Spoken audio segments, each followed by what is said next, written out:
Joining me now is comedian and political commentator Bobby Sausalito. Bobby, it's great to have you on the show. No one wants to go see Bros, especially not straight people. I have no problem saying, yeah, I'm straight, so I don't really care about going to see a movie about a bunch of gay guys sleeping with each other. Guilty as charged.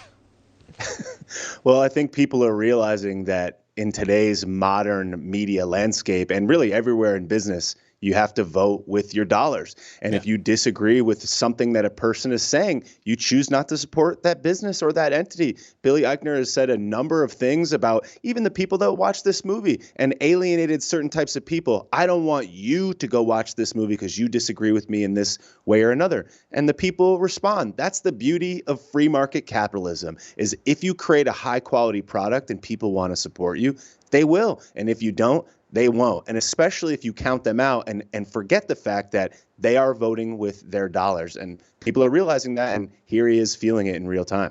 Well, and you had, despite the terrible box office turnout, you still had magazines. I think it was Vogue magazine called this the rom-com of the year. After it crashed and burned, they already said why this movie, even though it's one of the lowest rating movies of the year, why it's actually rom-com of the year, one of the best movies that's been put out the whole year. And it goes to show, you know, there's a real appetite for non-woke content, and this movie is obviously woke through and through, which is why I think is obviously the main reason that it did so terrible. People want their entertainment to not have a political agenda hiding behind it.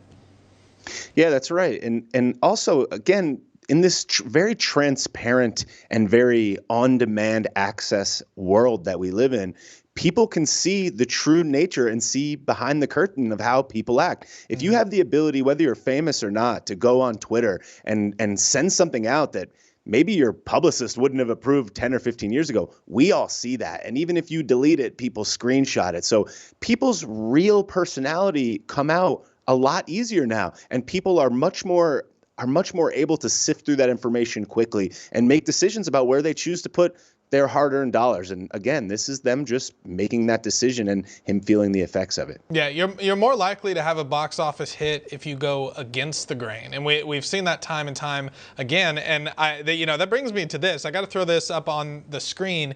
Candace Owens and Kanye West posing together for a picture. I think this is at Kanye West behind the scenes of a fashion photo shoot for his new line, wearing White Lives Matter shirts. Bobby, I know that the media is already going to label these two the white supremacists of the 21st century after seeing this, but this has been a hit, and it's very popular, and people love it.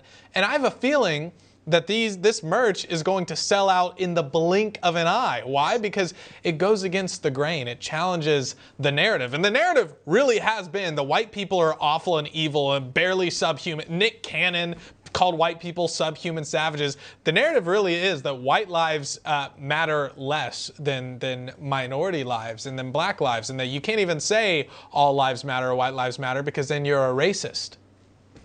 Right. And the thing is that leftists, generally speaking, are brilliant at sloganeering. They can say a statement and say, well, if you disagree with this statement, then you fit into somebody that's oppressing this other group. So if you don't agree with Black Lives Matter, that means you're a racist. If you don't agree that you should be able to transition somebody that's 7 years old, well, then you're anti-trans. It's like, it's not, these two things are not mutually exclusive. So what it means to me is like, if you can believe that all lives matter, and you can agree that Black Lives Matter, and you can disagree with the Black Lives Matter's organization of how they try to solve this problem. Just like you could say that the earth is at threat because of pollution and we want to save the earth, but you can then simultaneously disagree with the agenda's means of how they choose to solve it. So this is yet another example of them just kind of throwing that slogan right back in their face. Here's two cultural icons, two Black cultural icons that are saying,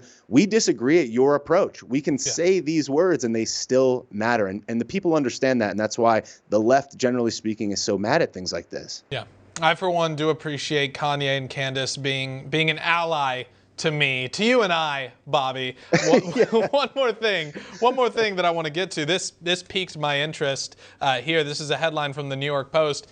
Vegetarians are twice as likely to be depressed than meat eaters, according to a new studies out. Now, in the study, they specify, or according to the experts, and right, we've been told to trust the experts. Fine, I'll trust the experts. It's not according to the nutrients deficiencies that are different in the diet. It's something else, and I guess that's still kind of a mystery as to what it is. But I think it's obvious if you've never eaten, or if you have moved away from eating a medium rare, juicy ribeye steak, you know that you're going to have depression. Well, I think that Future will look back on this time in history and understand that the big miss that we all didn't see is that the food is poisoning us, primarily in the United States, more so than anywhere else. That's why the obesity rates are so high. That's why there's so many people that were affected by the sickness that I choose not to say the name of, were obese or had pre-existing comorbidities, diabetes, things like that. Food and our understanding of it has been largely changed from what the actual truth is. And good, healthy animal fats and all these things that I'm discovering as I meet more chefs and more people that understand nutrition, it's like, these are good for your body. This is what we've been eating for thousands and thousands of years. And the agenda is, you will shut up, you will own nothing, you will eat the bugs. And this is just yet another example of it coming out like, hey, look, these people are depressed. They're maybe not generating enough testosterone. They're not strong. They're weak. And then they're easier to control, because the big agenda that nobody seems to want to talk about or can't talk about, especially online, is that they want you weak, they want you scared, they want you dependent on the state, they want you begging for more, because then you're the easiest to control. And this fits right perfectly into that agenda. Yeah, I don't think cavemen back in prehistoric times were eating kale smoothies with almond milk. I think they were going out and foraging, killing animals and eating those, as it should be. Bobby Sausalito, great to have you on the show. Really appreciate it. My pleasure. Thank you for having me. You bet.